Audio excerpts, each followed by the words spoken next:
Let's talk preschool parties. I've been teaching preschool for 17 years now, and I started off doing class parties for holidays and quickly realized that the schedule change, it just does not work and gets too chaotic for preschoolers. So for me, these holiday days are actually fairly stress-free.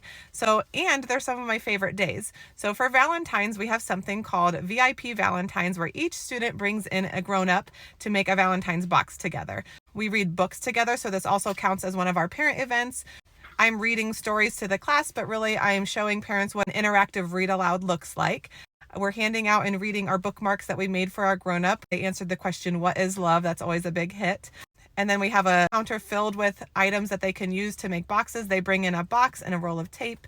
Then parents also make donations of all of these supplies that we can use, and we pull out our construction paper. They can eat cookies and make their box together. If they want to make a special box like this, they can bring their own supplies, or a lot of them are just wrapping it in wrapping paper and then adding stickers to it, which makes it super simple. That's our grand big day, but because each student has a grown-up, all of that responsibility transfers to the adults, and there's one for each child, so it's not chaotic at all. It's just a really good time. We send out an RSVP. We make sure that every student has a grown-up coming. If somebody was not able to come, we always have on standby, like principals, our superintendent has came and sat with the child before, have lots of school members that are going to come help to make sure every student has a really special day.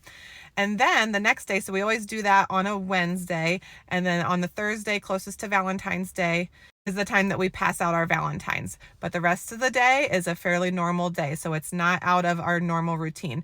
So instead of our large group lesson, I put everybody's Valentines into a giant box, and then they all get their Valentines boxes that are in their cubbies, and we sit in a big circle, and then 2 or 3 friends at a time are getting up. We show them what they brought, and then they drop one in each friend's box. That takes about a half an hour, and they are loving it. They're saying, thank you so much. Wow, this is so cool. I set the expectations by letting them know we're not opening any of these items. They would get mixed up and you would lose them, so you'll open them at home.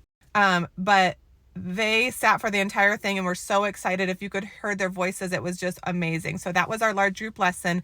And then the rest of our day was just a typical day, even though it's not typical, because this would have been a normal party day for us. And they were building cardboard boxes to the ceiling. They were running around. So these are things like we don't typically do at center time, but they had so much energy that if we were doing a class party on that day, I might have lost my mind.